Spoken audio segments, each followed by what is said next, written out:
트럼프 전 대통령이 FBI 쪽에다가 소송을 제기했다라는 보도가 나왔었습니다.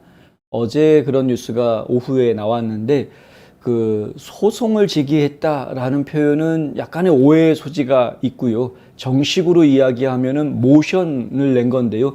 일종의 청원서라고 이해하시는 것이 오히려 더 가깝습니다. 그러니까 소송을 제기해서 법적으로 싸우겠다라고 그렇게 생각하실 그런 부분이 아니고 법원에다가 요청을 한 겁니다. 정중하게.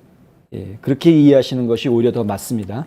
트럼프 전 대통령은 자택에서 가져간 문서를 검토할 스페셜 매스터의 임명을 요구했다라는 이야기인데요. 이게 그 모션의 첫 페이지 내용인데 그 내용 전체를 저희가 다 전해드리기는 어려울 것 같고 그 간단히 좀 정리를 해드리자면은 법 집행 기관이 가져간 물건, FBI가 가져간 물건에 대한 상세한 목록을 제시해 달라는 것이고 첫째는, 둘째는 수색 범위에서 벗어난 물건들 가져간 거는 반환해달라. 수색영장에 보면은 어떠한 것들을 가져갈 수, 굉장히 광범위한 수색영장이긴 합니다. 내용 자체가. 그래서 정말 웬만한 건 다 가져갈 수 있을 것 같이 그렇게 수색영장을 아주 황당하게 만들어 놨는데. 근데 어쨌든 그 범위에서 벗어나게 가져간 것들은 다시 돌려달라라는 게 두 번째 요구고요. 그리고 세 번째는 스페셜 매스터를 임명할 때까지 정부가 자료를 검토하는 것을 금지해달라. 그러니까 지금 가져간 서류들을 일단은 보지 말아달라는 거죠. 스페셜 매스터를 임명할 때까지. 이게 세 번째 요구입니다. 그럼 스페셜 매스터가 도대체 뭐냐? 일종의 제3자인데요. 제3자를 법원이 지정을 해서 그 사람이 먼저 그 내용이 공개되어도 되는지 안 되는지에 대해서 검토하게 하는 그런 것을 이제 이야기한다고 합니다. 왜 이런 지경까지 왔는지는 제가 다음번 기사에서 좀 더, 오늘 마지막 전해드릴 기사에서 좀 더 자세히 설명을 해드리겠습니다만은 원래 이렇게까지 올 상황이 아니었습니다. 그런데 이렇게까지 와버린 것이죠. 이 안타깝게 저희는 보고 있고요. 트럼프 전 대통령에 대한 정치적인 압박, 수위가 높아지면서 벌어진 이거는 정치 폭력이다라고 밖에는 저희는 이해할 수밖에 없는 이런 상황입니다. 트럼프는 서류에서 정부에다가 법무부에다가 세 가지를 질문합니다. 당신은 모든 요청에 내가 자발적으로 협조했는데 왜 연방 요원 소대와 함께 내 집을 급습했는가? 이게 첫 번째 질문이고요. 협조했는데 지난 4월부터 이미 다 협조하고 있었습니다. 요번에 가지고 간 박스들 뭐 이런 것도 상당수는 이미 다 포장이 되어져 있는 것들이었습니다. 두 번째 질문은 무엇을 대중에게 숨기려고 하는가? 당신이 모든 가정용 보안 카메라를 끄라고 요청했고 심지어 내 변호사가 당신의 요원들이 무엇을 하고 있는지 관찰하는 것도 허락하지 않았다. 도대체 뭘 숨기는 거냐? 이게 두 번째 질문이고요. 세 번째 질문은 왜 내 집에서 뭘 가져갔는지 말을 안 하는 거냐? 이게 세 번째 질문입니다. 뭘 가져갔으면 뭘 가져갔다라고 말을 좀 해라. 왜 말 안 하니? 이겁니다. FBI는 8월 초에 트럼프 대통령이 백악관에서 제거했을지도 모르는 기밀 문서를 찾기 위해 트럼프 대통령의 말하라고 사유지를 급습한 것으로 알려져 있습니다. 도대체 그게 무엇이냐라는데 여러 가지 축성 보도들이 나왔죠. 심지어는 핵코드다. 핵미사일 발사할 때 사용하는 코드다. 말도 안 되는 이야기가 막 나왔는데 에릭 트럼프 있죠? 트럼프 전 대통령의 둘째 아들 에릭 트럼프가 최근에 한 방송에서 인터뷰하면서 뭐라고 얘기했냐면요. FBI가 이번에 들고 온 영장이 발부된 게 금요일이었다는 겁니다.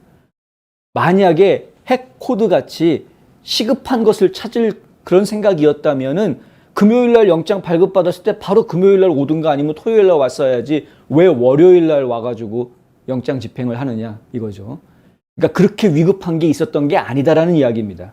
상당히 설득력 있는 설명이죠. 에릭 트럼프가 정말 인물인 것 같습니다. 제가 볼 때는. 어쨌든 하여간 그런데 트럼프는 이전에 대배심에서 소환장을 받았었고요. 이게 4월인가 5월인가 그때 소환장을 받았었고요. 그 이후로 본인이 허락받지 않은 물건을 가져갔다라는 것에 대해서 계속해서 반환하기 위한 협조를 해왔었습니다. 이건 저희가 예전에 보도를 해드린 적도 있습니다. 그리고 한 가지 중요한 부분. 이것도 에릭 트럼프가 한 이야기인데 트럼프가 직접 짐을 쌌겠습니까, 여러분? 백악관에서 자, 이제 백악관 생활 다 끝났다. 자, 말하라고로 가자 했을 때 백악관에서 말하라고로 가는 짐을 트럼프가 쌌겠습니까? 아니면 뭐 이방카가 쌌을까요? 국립기록원 직원들이 나와서 짐 싸는 거 같이 도와줬답니다. 예. 그러니까 대통령실에 있는 내용들이니까 어떤 건 가져가도 되고 어떤 건 가져가면 안 된다라는 구분이 있었을 거 아닙니까? 그 작업들을 연방 공무원들이 와서 해줬다는 거죠. 그랬는데도 불구하고 가져가면 안 되는 거 가져갔다 해가지고 난리를 쳤다는 겁니다. 그러니까 억울한 거죠, 트럼프 대통령 입장에서는. 트럼프는 이전에 모든 문서가 기밀 해제가 됐다고 주장을 했고요. 실제로 그 카시 파텔한테 이러한 명령을 내려서 카시 파텔이 이 명령을 수행을 했다라는 증언들이 나왔습니다. 그 취지로 그가 해야 했던 스탠딩 명령을 강조하고 있습니다. 그러니까 분명히 나는 기밀 해제한 문서이기 때문에 내가 가져가도 문제가 안 된다고 생각한다. 이게 이제 트럼프 대통령 측의 주장인데 그것을 지금 저쪽에서는 제대로 받아들여 주려고 하지 않는 거죠. 기밀 해제라는 게 그게 무슨 말이냐? 우린 잘 모르겠다. 뭐 이러고 있는 상황입니다. 지금 상황이. 코넬 로스쿨에 따르면 스페셜 마스터는 사건과 관련된 특정 조치를 담당하는 법원이 임명한 대리인이라고 하고요. 이 스페셜 마스터가 결국에는 법원의 어떤 직접적인 행동을 수행을 하게 된다라는 이야기인데 과연 법원이 트럼프 전 대통령 측의 요청을 받아들여서 스페셜 마스터를 선정을 하고 그리고 임명을 하고 또 그 스페셜 마스터가 관리 감독하기 전까지 FBI가 가져간 자료들을 보지 못하게 법원 명령을 내릴지 이건 저희가 좀 지켜봐야 될 문제입니다. 트럼프 전 대통령 측이 이렇게 요청할 수 있는 법적인 근거는 불법적인 수색과 압수로부터 보호받을 수 있는 수정헌법 제4조에 크게 의존하고 있는 것이다 라고 저스터 뉴스에서는 이야기합니다. 트럼프는 영장이 너무 광범위했다. 정부는 오랫동안 도널드 J. 트럼프 대통령을 불공평하게 대해왔다라고 주장하고 있습니다. 그 사실이죠. 예. 지금 연방법무부, FBI, CIA, 이 정보부서들 이 트럼프 전 대통령에 대해서 유독 다른 전직 대통령들하고는 비교가 안 될 정도로 아주 심하게 차별 대우했던 것이 분명한 사실입니다. 이거를 어떻게 바로잡아야 될지 정말 감이 서질 않습니다. 오늘 마지막 전해드릴 뉴스에 유사한 이야기가 계속 전개되기 때문에 이 이야기는 여기까지 하겠고요. 하여간 법원의 판결 나오면 또 바로 전해드리도록 하겠습니다.